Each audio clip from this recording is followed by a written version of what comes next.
నమస్తే అండి. Welcome to our channel. నమస్తే సార్. నమస్తే. అల్లు అర్జున్ గారు నాకు నేనే పోటీ అనేసి ఒక స్టేట్మెంట్ ఇచ్చారు. అంటే అది ఆయన కాన్ఫిడెన్స్ అని అనుకోవచ్చా? అంటే చాలామంది ఏమనుకుంటున్నారంటే అది మరీ ఓవర్ కాన్ఫిడెంట్‌గా ఒక స్టేట్మెంట్ పాస్ చేసినట్టు అని కొంతమంది అంటున్నారు. మీ అభిప్రాయం చెప్పండి సార్. అంటే ఆయన తనని ఎవరితోనూ పోల్చుకోవటం ఇష్టపడలేదు. ఓకే. తనని ఎవరితోనూ పోల్చుకుని వాళ్ళతో నేను పోటీ పడుతున్నాను అని చెప్పుకోవటం మాత్రమే కాదు, తెలుగు సినిమా హీరోలకు సంబంధించి ఇప్పుడు పెద్ద హీరోలందరూ కూడా మార్కెట్ల వేటలో ఉన్నారు. అంటే ఇంతకు ముందు తెలుగు మార్కెట్ వరకు పరిమితం వీళ్ళు. ఇప్పుడు ప్రతి ఒక్క హీరో కూడా పాన్ ఇండియా మార్కెట్కి వెళుతున్నారు. తర్వాత గ్లోబల్ మార్కెట్ని టార్గెట్ చేస్తున్నారు. ఈ రేస్లో ఉన్నారు తప్ప ఇంకా స్థిరీకరణలు జరగలేదు. ప్రభాస్ ఒక్కడే స్థిరీకరణ పొందాడు, ఇది పాన్ ఇండియా మార్కెట్లో కనీసం. మిగిలిన వాళ్ళందరూ ప్లేస్మెంట్ కోసం వెతుక్కుంటున్న వాళ్ళే. ఓకే. అందుకని ఇక్కడ పోటీ అనే ప్రసక్తే లేదు. అందుకని కూడా ఆ కాంటెక్స్ట్లో కూడా ఆయన నేను అంటే ఎవరితోనూ పోటీ లేదు అన్న టైప్లో చెప్పాడు ఆయన. నాతో నేనే పోటీ అంటే నేను ఈ రేస్లో నిలబడగలనా లేదా అనేది చెక్ చేసుకుంటున్నాను అనే టోన్లో తీసుకోవాలి దాన్ని. అంతే తప్ప ఎవరికో ఛాలెంజ్గా కాదు. ఎవరి పేరు ప్రస్తావించలేదు ఆయన. నేను ఈ రేస్లో పాల్గొనగలిగే పాత్రలు చేస్తున్నానా లేదా, ఆ రేంజ్ సినిమాలు చేస్తున్నానా లేదా, ఆ రేంజ్ నటన కనబరుస్తున్నానా లేదా అనేది నాతో నేనే పోటీ పడతాను. అంటే నాకు నేనే పోటీ, నాతో నాకే పోటీ అని ఒక డైలాగ్ ఉంది, ఓ సినిమా డైలాగు.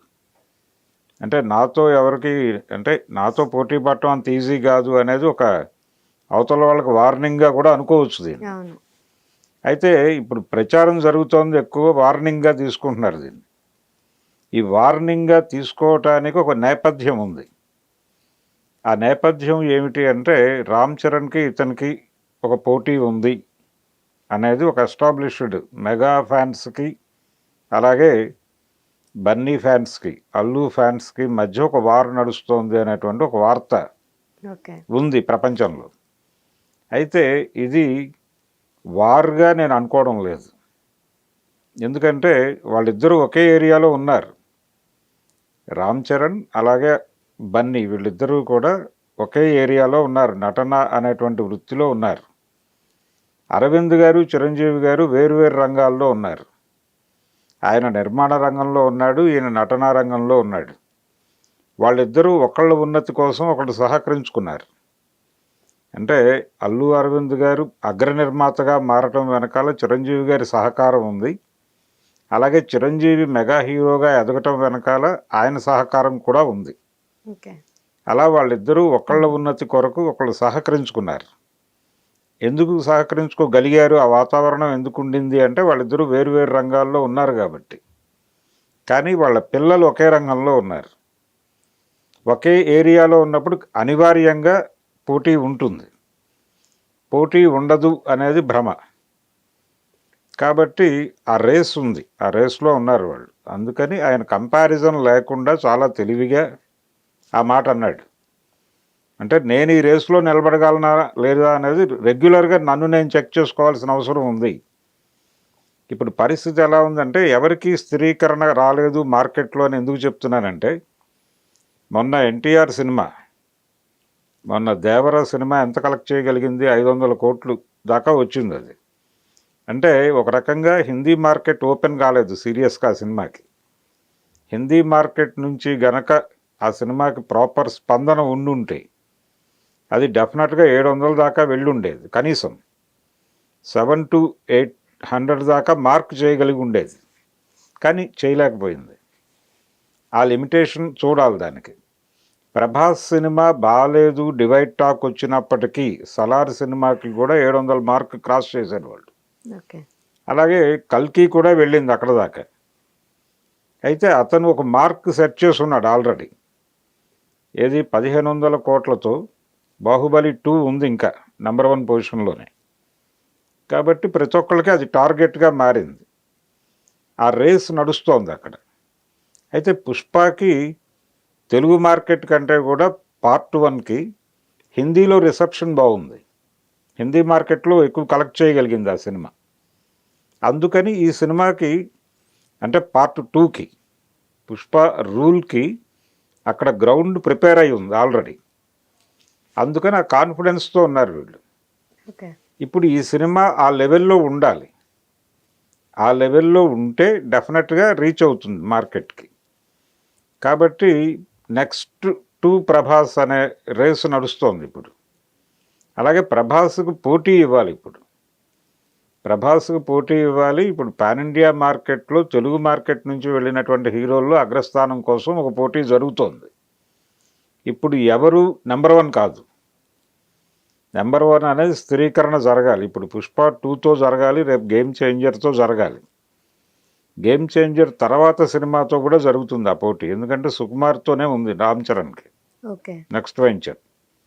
సో ఈ రేస్ నడుస్తోంది కాబట్టి ఆయన చాలా కాన్ఫిడెంట్గా నాకు నేనే పోటీ, నాతో నాకే పోటీ, నేను ఎవరికి నేను పోటీ కాదు, నాకెవరూ పోటీ కాదు అని చెప్పాడు. అలా పాజిటివ్గా తీసుకోవాలి తప్ప ఏదో నెగిటివ్ టోన్లోకి తీసుకెళ్ళి వాళ్ళ మధ్య ఘర్షణలు ఉన్నాయి. నిజానికి అది ఘర్షణ కాదు. కానీ ఎందుకు ఘర్షణ కాదు అంటున్నానంటే ఘర్షణ ఉండుంటే ఆయన అంటే ఒక పొలిటికల్ స్టేట్మెంట్ ఇచ్చాడు ఆ మధ్య ఎలక్షన్ టైంలో. అది పొలిటికల్ స్టేట్మెంట్గా అనుకుంటున్నారు కానీ ఆయన ఎక్కడ కూడా ఒక పార్టీ పేరు ప్రస్తావించలేదు. పార్టీ పేరు ప్రస్తావించలేదు. అలాగే ఇంకొక పార్టీని విమర్శించనూ లేదు. ఇతను నా మిత్రుడు, శిల్పారవి నా మిత్రుడు, అతను మంచివాడు, నాకు తెలిసి అతను ఎన్నుకుంటే మీకు కూడా మంచి చేస్తాడు అనే మాట మాత్రమే మాట్లాడాడు తప్ప వైఎస్ఆర్సీపీ గొప్ప పార్టీ అని కానీ లేకపోతే కూటమి పాలన బాగుండదు అని కానీ మాట్లాడలేదు. ఆ లిమిటేషన్ పాటించాడు అతను. అలాగే అరవింద్ గారు పిఠాపురం వెళ్ళాడు. అప్పుడు ఎన్నికలు అయిపోయిన తర్వాత పవన్ కళ్యాణ్ మంత్రి అయిన తర్వాత, ఉప ముఖ్యమంత్రి అయిన తర్వాత అరవింద్ గారు తెలుగు నిర్మాతలు అందరితోనూ కలిసి ఆయన్ని కలిశాడు. కలిసి బయటకు వచ్చి మీడియాతో మాట్లాడింది కూడా అరవింద్ గారే. కాబట్టి ఆ ఫ్యామిలీస్ మధ్య అంటే ఒకటి అల్లు బ్రాండ్ అనేది ఎస్టాబ్లిష్ చేసుకునే ప్రయత్నం చేస్తున్నారు. ఈ సినిమాలో ఆ ట్రైలర్లో డైలాగ్ కూడా కనిపించింది, పుష్ప అనేది ఇప్పుడు ఒక పేరు కాదు, అది ఒక బ్రాండ్ అని. దాన్ని దీంతో రిలేట్ చేసుకుంటే గనక అల్లు అనేది ఒక బ్రాండ్గా మార్చే ప్రయత్నం వాళ్ళు చేస్తున్నారు కాన్షియస్గా. చేయటంలో తప్పు ఉందని కూడా నేను అనుకోవడం లేదు. ఎందుకంటే చిరంజీవి గారు ప్రవేశించే నాటికే 4 శతదినోత్సవ చిత్రాలు తీసిన నిర్మాత ఆయన అరవింద్ గారు. గీతా ఆర్ట్స్ అనేది అప్పటికే ఎస్టాబ్లిష్డ్. దేవుడే దిగి వస్తే, బంట్రోతు భార్య, బంగారు పథకం, గౌరవం అనే 4 సినిమాలు వాళ్ళు 100 రోజులు ఆడేసిన సినిమాలకు ప్రొడ్యూసర్ ఆయన. అలా ఆ కోణంలో చూస్తే వీళ్ళకంటే ముందే ఉన్నారు వాళ్ళు. నిజానికి ఆ రోజుల్లో ఒక పుకారు ఉండేది. ఆ పుకారు ఏంటంటే చాలామంది దీన్ని నమ్మేవాళ్ళు కూడా. చిరంజీవి చాలా వ్యూహాత్మకంగా అల్లు రామలింగయ్య గారి అమ్మాయిని పెళ్లి చేసుకున్నాడు, తద్వారా నెంబర్ 1 అయ్యాడు, లేకపోతే అయి ఉండేవాడు కాదు అని. అలాగే సుమన్ని తొక్కేసి నెంబర్ 1 అయ్యాడు అని 2 పుకార్లు చిరంజీవి మీద రెగ్యులేట్ అయ్యేవి ఆ రోజుల్లో. హీరో సుమన్ అరెస్ట్ అయ్యాడు కదా. ఆ అరెస్ట్ వెనక చిరంజీవి ఉన్నాడు అని ఒక ప్రచారం. అంటే టీ స్టాల్స్ దగ్గర అక్కడ మాట్లాడుకునేవాళ్ళు జనాలు. ఒక డిస్కసివ్ పాయింట్గా మారింది అది. వాంటెడ్గానే చేశారు అది, యాంటీ చిరంజీవి క్యాంపెయిన్లో భాగంగా. అయితే చిరంజీవి గారే ఒక ఇంటర్వ్యూలో అల్లు రామలింగయ్యని ఆయన ఇంటర్వ్యూ చేశాడు. ఒక వీడియో ఇప్పటికీ ఉంది అది యూట్యూబ్లో. అందులో ఈయన నేరుగా అడిగాడు చిరంజీవి, నేను మీ అల్లుడిని కాకపోయి ఉంటే ఈ స్థానానికి వచ్చి ఉండేవాడిని కాదు అని కొంతమంది అంటారు, నిజమేనా అని అడిగితే, మీకు ప్రతిభ ఉంది కాబట్టి మీరు అయ్యారు, మా అల్లుడు అయినవాడు ప్రతివాడు పెద్దవాడు అవ్వాలని లేదు కదా అన్నాడు ఆయన. అది వాస్తవం. అంటే ప్రతిభ ఉంటేనే రాణిస్తారు. లాంచింగ్కి ఎంత వారసత్వం ఉన్నా కానీ, అంటే సూపర్ స్టార్ కృష్ణ గారి అబ్బాయి అయినంత మాత్రాన రమేష్ బాబు సూపర్ స్టార్ కాలేకపోయాడు కదా. మహేష్ బాబులో ఆ ప్రతిభ ఉంది కాబట్టి అతను ముందుకు వెళ్ళిపోయాడు. కాబట్టి వారసత్వము లేకపోతే ఒక సపోర్ట్ అనేది 1-2 సినిమాలకి. ఉమ్, కానీ ఒక లాంగ్ ఇన్నింగ్స్ ఆడాలంటే ప్రతిభ ఉండాలి. ఆ ప్రతిభ ఉంది కాబట్టి చిరంజీవి నిలదొక్కున్నాడు. ఇప్పుడు అదే సీన్ ఇక్కడ వస్తోంది. అప్పటి చిరంజీవి పరిస్థితుల్లో ఇప్పుడు అల్లు అర్జున్ ఉన్నాడు. ఓకే. అంటే అల్లు సపోర్ట్ వలన చిరంజీవి పెద్దోడయ్యాడు అనే మాట కదా ఆ రోజు ఉంది 80స్లో. ఇప్పుడు మెగా కాంపౌండ్ వలన అల్లు అర్జున్ పెద్ద హీరో అయ్యాడు అని కదా వస్తుంది. అవును. సో ఈ రెండూ సిమిలరే. ఆ రోజు అది తప్పే, ఈరోజు ఇది తప్పే. ఎవరి ప్రతిభతో వారు ఎదిగారు అంతే. ఇక్కడ వారి సపోర్టా వీరి సపోర్టా అనేది లేదు. అక్కడ వారి కానీ అదే సపోర్టు రామ్ లేదు. చరణ్ కి అయితే అలా ఆ పేరు రాదు కదండి. ఏ పేరు? అంటే ఇట్లా తండ్రి వల్ల ఈ స్థాయికి వచ్చాడు అనేసి ఇలా. అటువంటిది ఏం లేదు. కానీ అల్లు అర్జున్ కి మాత్రం అలా వస్తుంది. అలా అంటారు అంతే.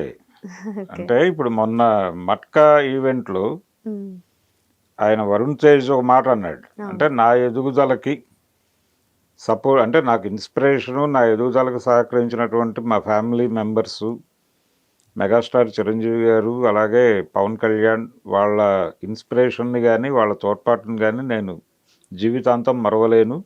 ఒకవేళ మర్చిపోతే గనక నేను కృతజ్ఞుడిగా మిగులుతాను అన్నాడు ఆయన. అది తన పర్సనల్ లెవెల్లో చేసిన స్టేట్మెంట్.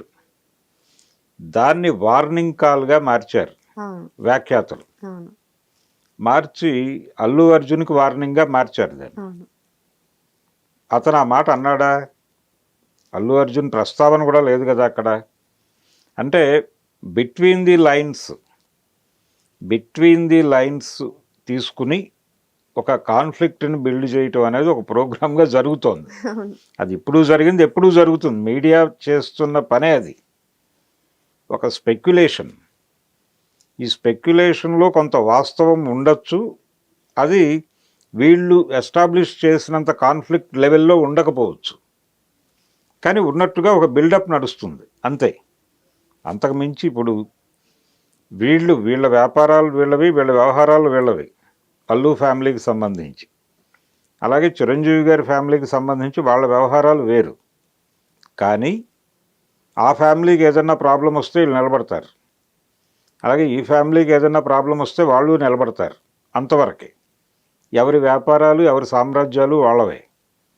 అలా చూస్తే ప్రమాదం లేదు, ఇబ్బంది లేదు.